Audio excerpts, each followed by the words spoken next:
Hello అంబటే, మాట్లాడడానికి రెడీయేనా? మొత్తానికి రెడీగా ఉన్నావో? ఇప్పుడు చెప్పు, ఎవరు నీ టార్గెట్? ప్రశాంత్ కుమార్. టార్గెట్ని చెప్పమంటే నువ్వేంది ప్రశాంత్ కుమార్ అంటావో?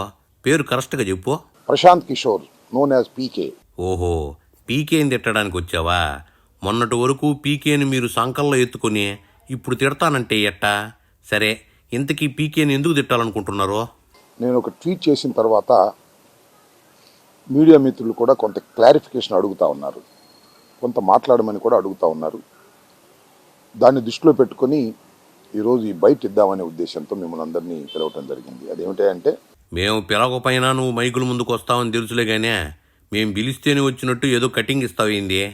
బీహార్కు చెందినటువంటి ప్రశాంత్ కిషోర్ ఈరోజు లోకేష్ని, తెలుగుదేశం పార్టీని కలిశారని, ఆయన వ్యూహకర్తగా వారికి ఉండబోతున్నారనేటువంటి వార్త మీడియాలో వచ్చింది. ఆయన్ని రిసీవ్ చేసుకోవడానికి కూడా లోకేష్ అనే వ్యక్తి, చంద్రబాబు నాయుడు గారి కుమారుడు, వెళ్ళటం కూడా జరిగింది. దీన్ని చూసినప్పుడు కించిత్ ఆశ్చర్యం కలుగుతుంది. ఎందుకంటే దాంట్లో ఆశ్చర్యం ఏముంది? వ్యూహకర్తలు ఏ పార్టీకి ఎప్పుడైనా పనిచేయచ్చు. లైఫ్ లాంగ్ మీతోనే ట్రావెల్ చేయాలంటే కష్టం కదా. ప్రశాంత్ కిషోర్ ఒక స్ట్రాటజిస్ట్, వ్యూహకర్త. దేశంలో అనేక రాజకీయ పార్టీలకు ఆయన పని చేసినటువంటి సందర్భాలు ఉన్నాయి, పని చేస్తాడు కూడా. అతను వృత్తే అది. గతంలో వైఎస్ఆర్ కాంగ్రెస్ పార్టీకి వ్యూహకర్తగా పనిచేశారు.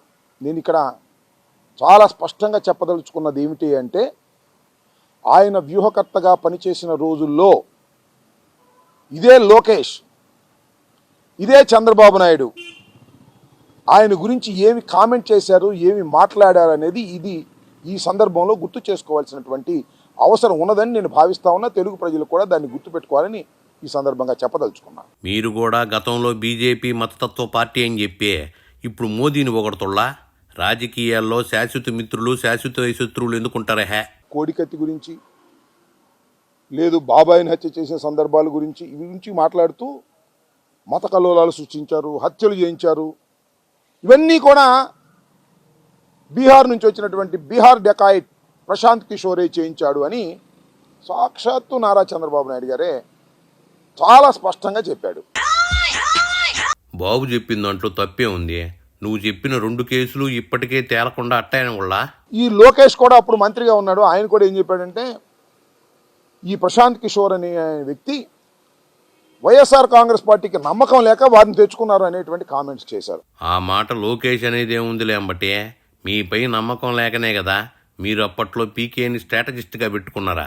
ఎంతగా చంద్రబాబు నాయుడు గారు, లోకేష్ గారు దిగజారిపోతారో గుర్తుపెట్టుకోండి.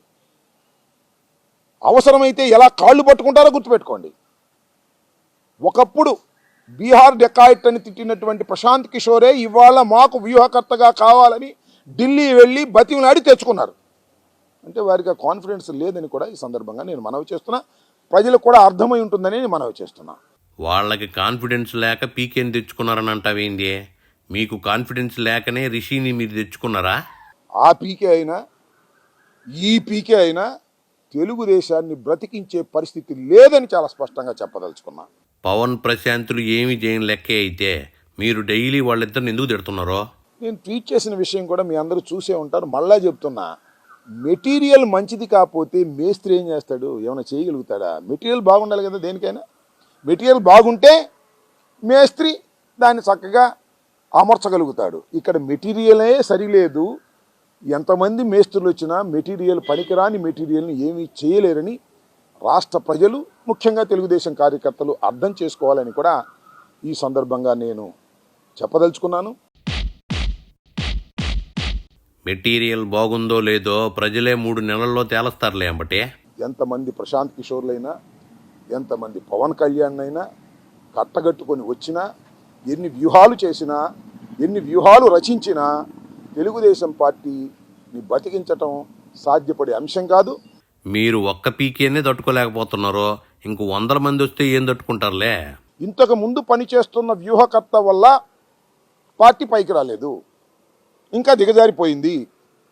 అందువల్ల మరొక వ్యూహకర్తను తీసుకొచ్చారు అనేగా అర్థం.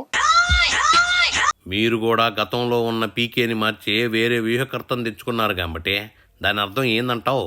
అంతేకాదు, చంద్రబాబు నాయుడు గారిని అరెస్ట్ చేసి 53 రోజులు జ్యుడిషియల్ రిమాండ్లో పెడితే ఏం చేశాడు పవన్ కళ్యాణ్? కొన్నాళ్ళు కనపడ లోకేష్ కొన్నాళ్ళు కనపడలా. ఎక్కడికి వెళ్ళాడు?